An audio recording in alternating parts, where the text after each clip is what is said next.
بسم اللہ الرحمن الرحیم۔ نبی کریم صلی اللہ علیہ وسلم کا ارشاد ہے کہ جو شخص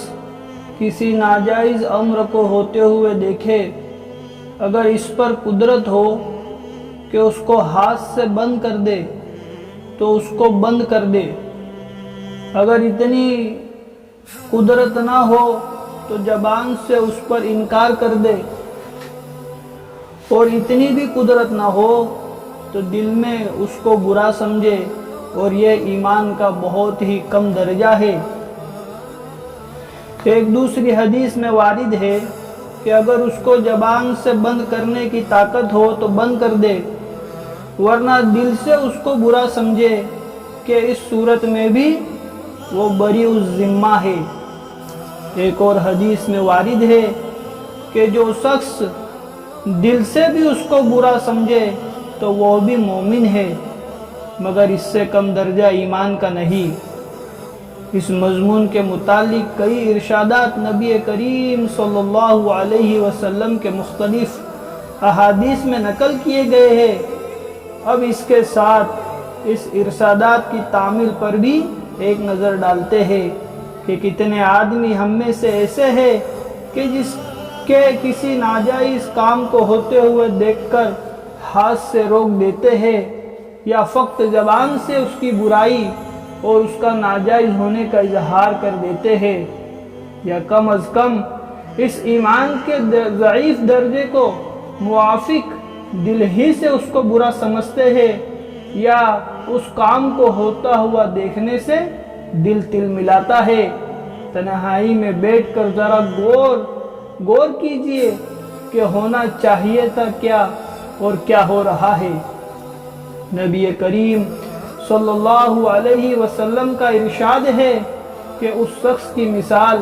جو اللہ کے حدود پر قائم ہے، اور اس شخص کی جو اللہ کے حدود میں پڑھنے والا ہے، اس قوم کی سی ہے جو ایک جہاز میں بیٹھے ہو۔ کیا مثال دی کہ ایک جہاز میں بیٹھے ہو اور قرہ سے جہاز کی منزلیں مقرر ہو گئی ہو کہ بعض لوگ جہاز کے اوپر کے حصے میں اور بعض لوگ نیچے کے طبقے کے حصے میں ہو۔ جب نیچے والوں کو پانی کی ضرورت ہو تو وہ جہاز کے اوپر کے حصہ پر آ کر پانی پی لیتے ہیں، اگر وہ خیال کر کے کہ ہمارے بار بار اوپر پانی کے لیے جانے سے اوپر والوں کو تکلیف ہوتی ہے، اس لیے ہم اپنے ہی حصہ میں پانی کی جگہ نیچے کے حصہ میں ایک سوراخ سمندر میں کھول لے، جس سے پانی یہاں ہی ملتا رہے، اوپر والوں کو ستانا نہ پڑے۔ ایسی صورت میں اگر اوپر والے ان احمقوں کو اس تجویز کو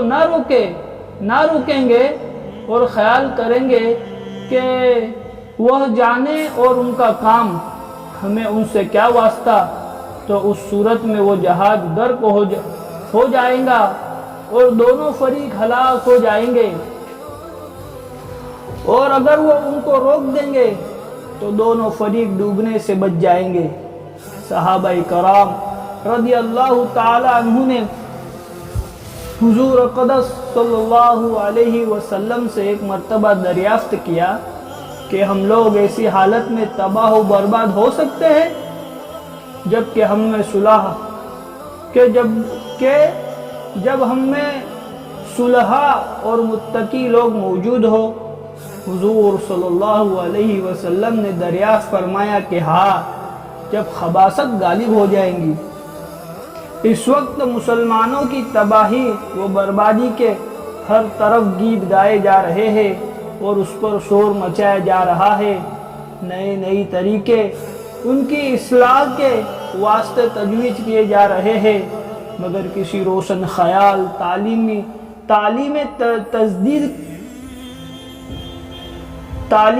جدید کے